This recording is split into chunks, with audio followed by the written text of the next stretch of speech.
They told me you had grit, and that is why I came to you. Go with me. You check this brush popper.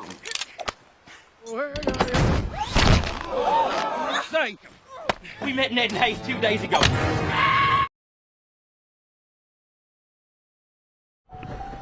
Film ini bercerita tentang seorang gadis berusia 14 tahun yang ingin mencari pembunuh ayahnya yang bernama Tom Cheney yang dahulu pernah menembak ayahnya dan membawa koin emas miliknya. Ketika Tom Cheney kalah main judi dan mabuk-mabukan. Ketika ia sampai di kota Fort Smith, kota di mana ayahnya ditembak, dia langsung melihat mayat ayahnya dan berencana akan menguburnya di kampung halaman. Tetapi, orang yang mengurus mayat ayahnya telah menaikkan biaya perawatan sehingga bocil tersebut yang bernama Matthew Rose tidak punya biaya lagi untuk pulang berdua dengan temannya, yang sebenarnya sudah direncanakan agar bisa mencari pembunuh ayahnya, di mana dia akhirnya tidur di tempat pembuatan peti mati beserta dengan mayat ayahnya dan 3 mayat yang baru saja digantung.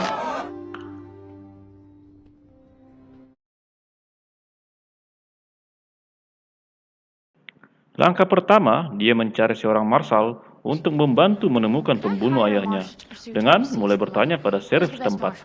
Dan dia akhirnya menemukan yang cocok dengan rencananya, yaitu marshal yang bernama Rooster Cockburn, yang sepertinya hidupnya agak ugal-ugalan.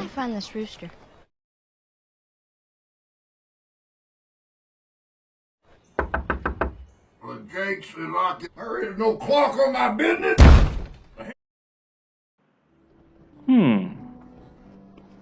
Kemudian, adegan berpindah di mana bocil itu pergi ke toko tempat ayah yang dulu pernah membeli kuda, yang akhirnya dibawa kabur oleh Tom Cheney.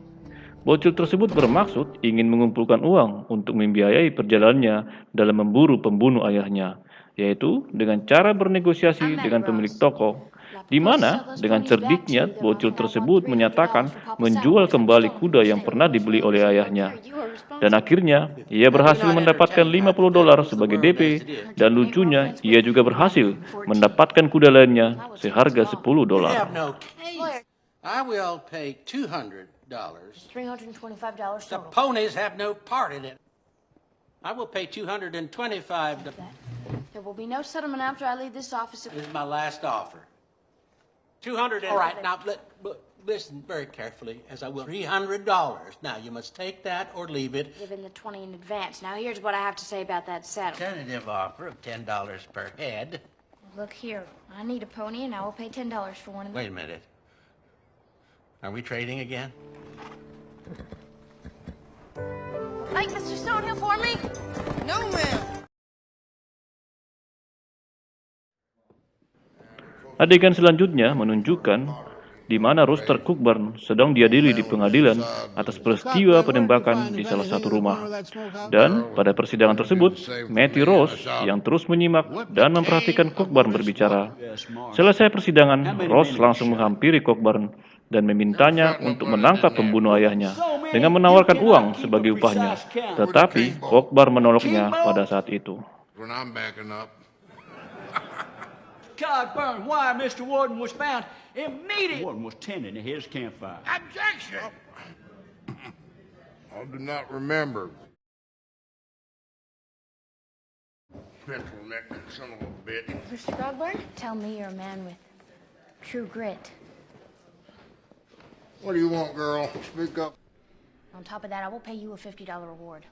I intend to kill Tom Cheney with it. Kill Tom Cheney. After Colonel Stonehill, which he will make payment on tomorrow or the next day. Honey, baby sister, but thanks for the cigarette.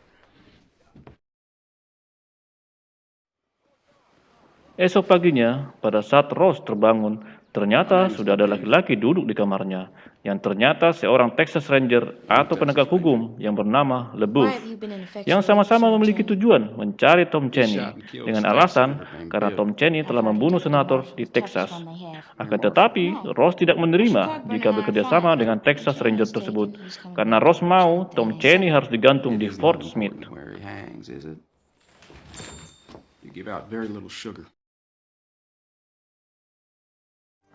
I ain't supposed to utter your name.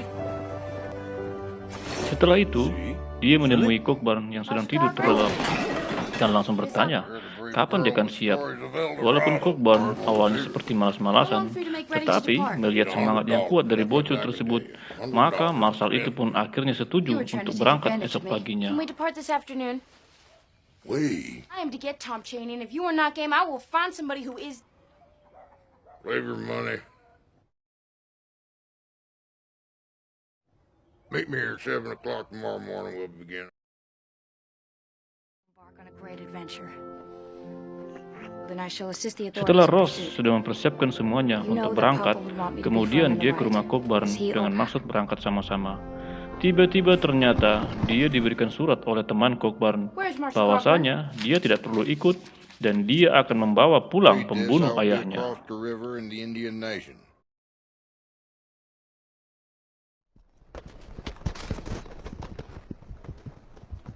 Ross tidak menerima hal tersebut dan langsung menyusul korban. Sesampainya di pinggir sungai, Ross sudah melihat Cockburn berada di seberang sungai.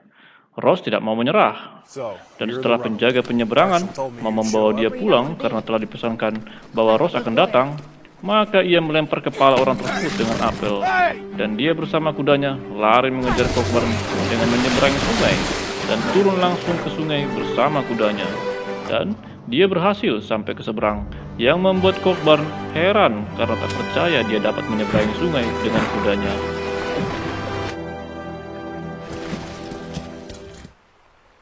That is quite a horse.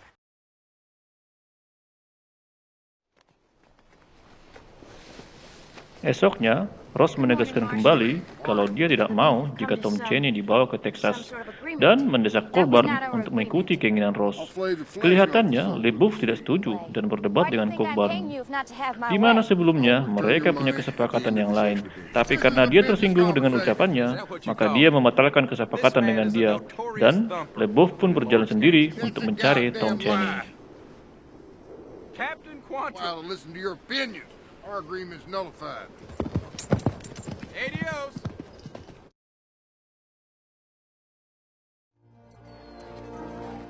Perjalanan mereka ternyata sudah mulai membuahkan hasil, di mana pada saat mereka tiba di suatu rumah yang bernama Bogby, yang mana rumah tersebut pernah disinggahi oleh Tom Chaney.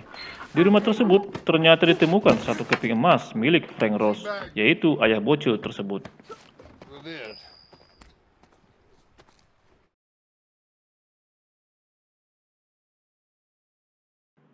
Selanjutnya, dalam perjalanannya, mereka bertemu dengan orang yang tergantung di atas pohon, yang mereka kira adalah Tom Chaney.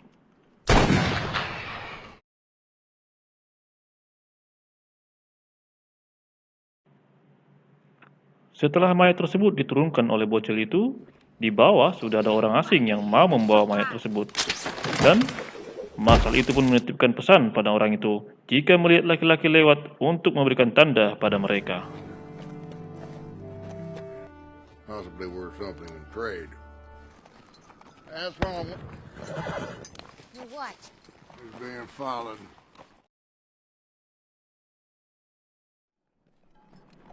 Ternyata yang muncul adalah seorang yang mengaku dokter gigi, yang mana gigi-gigi yang dimilikinya adalah berasal dari orang-orang yang sudah meninggal.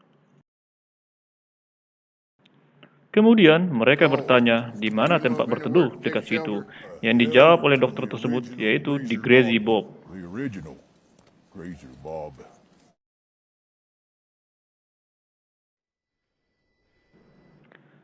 Saat mereka melihat rumah Grazy Bob dari kejauhan, ternyata ada orang di dalam rumah tersebut, yaitu buronan yang bernama Quincy dan Moon, dan terjadilah tembak-menembak.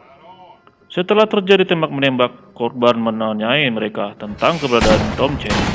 Awalnya mereka tidak mau berterus terang, tetapi salah satu dari mereka yang bernama Moon tiba-tiba bercerita yang sebenarnya, di mana membuat Quincy temannya marah dan langsung memotong jari temannya tersebut dan langsung menikamnya saat itu juga. Sehingga korban langsung refleks dan menembak Quincy. I don't know those boys. Making me hard on again. You were trying to get at me. Now, Open your mouth, Mo. It's best you let me do the talking. no. Easy now. He's trying to get at you. Daisy, go.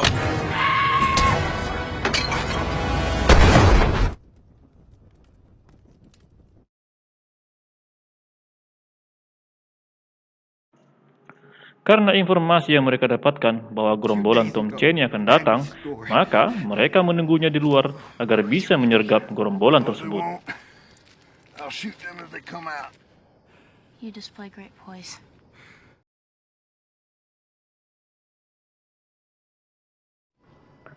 Pada saat mereka sedang menunggu, tiba-tiba tanpa diduga LeBouf datang. Dan pada saat yang sama, gerombolan Tom Chaney juga datang. Beef. We have to warn him, Marshall.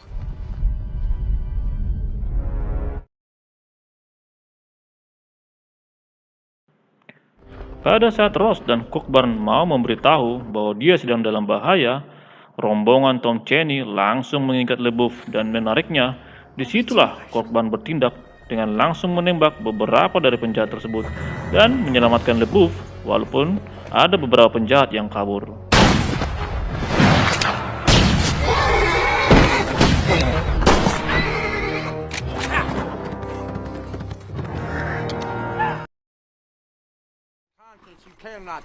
Dan seperti biasa, perselisihan antara Cockburn dan LeBouf selalu terjadi, yang hanya ingin menunjukkan siapa yang lebih jago di antara mereka dalam hal tembakan yang lebih tepat sasaran.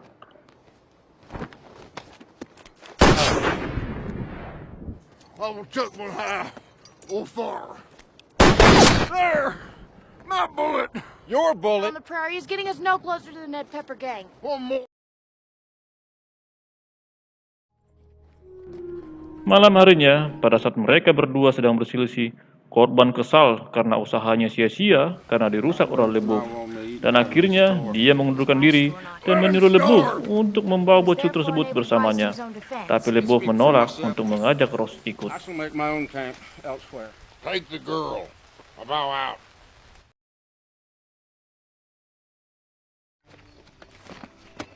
I'm going with you. Time for you to go home too.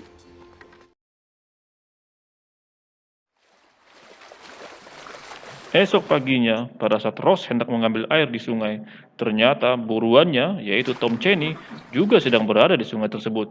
Pada saat Ross melihatnya, ia benar-benar kaget dan berusaha mengeluarkan pistol yang disimpannya. Ross menyatakan agar menyerahkan diri dan mau dibawa ke Fort Smith untuk diadili. Tetapi Tom Chaney menolak. Pada saat Tom Chaney mulai mendekat, tiba-tiba Ross menembak Tom Chaney di bagian rusuk. Dan pada saat Cockburn muncul, Tom Chaney langsung memukul dan membawa Ross pergi. Well, if you refuse to go, I'll have to shoot you. Go with me.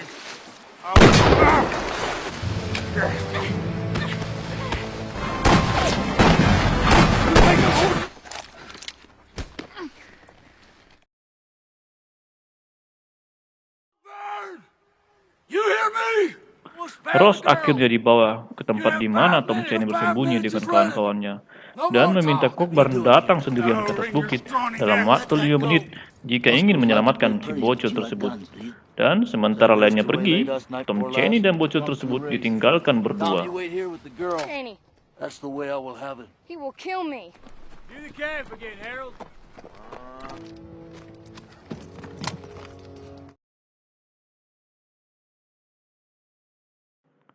Dan pada saat mereka tinggal berdua, ternyata Tom Chaney ingin membunuh Ross karena dianggap mengesalkan seperti ayahnya dulu yang selalu menganggap remeh terhadap dirinya. Dan pada saat Tom Chaney ingin menggorok bocil tersebut, tiba-tiba LeBouf muncul dan memukul kepalanya yang membuat Tom Chaney jatuh pingsan.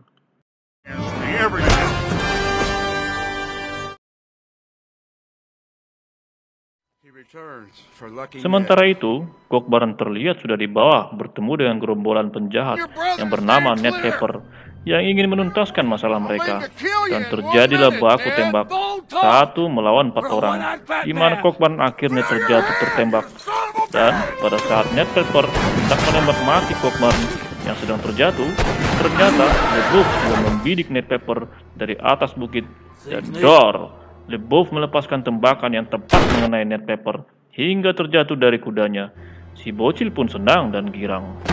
Some bully shot! Akan tetapi, tiba-tiba ia langsung mendapat hantaman dari belakang yang dilakukan oleh Tom Chaney yang sudah sadar dari pingsannya.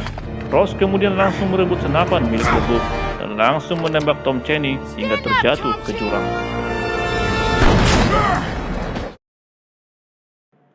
Akibat kerasnya dorongan senjata tersebut, Ross pun terjatuh ke dalam gua yang dalam, di mana dalamnya berisi banyak ular, hingga ular tersebut menggigit tangan Ross. Kokbar pun muncul untuk menolong dengan cara ditarik keluar dari gua tersebut.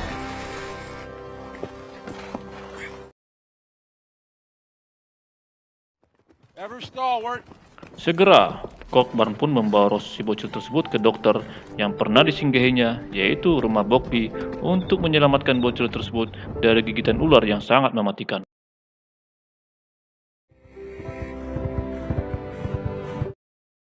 Pada saat Cockburn membawa Ross ke tempat dokter tersebut untuk diobati, yang ternyata jaraknya sangat jauh sekali, hingga membuat Little Blackie, kudanya si bocil tersebut, tidak kuat lagi untuk berlari dari siang sampai malam. No! Walaupun dipucut oleh Cockburn agar mau berlari, tapi akhirnya kudanya tidak sanggup lagi, dan akhirnya kuda tersebut tidak berdaya, dan untuk mengakhiri penderitaan kuda tersebut, Cockburn langsung mengambil pistolnya dan menembaknya. Lalu, bocil tersebut digendong oleh Cockburn hingga sampai ke rumah si dokter tersebut.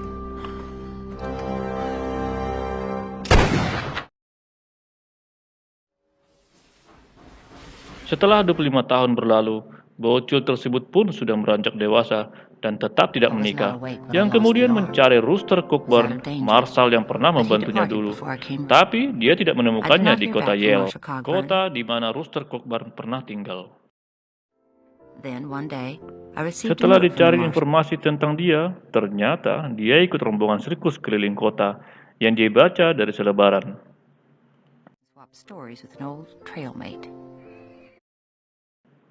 Setelah dia mencari kota di mana sirkus itu akan diadakan, ternyata dia mendapat kabar bahwa Cockburn telah meninggal dunia. Kemudian, dia memindahkan kuburannya agar dekat rumah Ross, di mana ia bisa setiap tahun ziarah ke kuburan tersebut.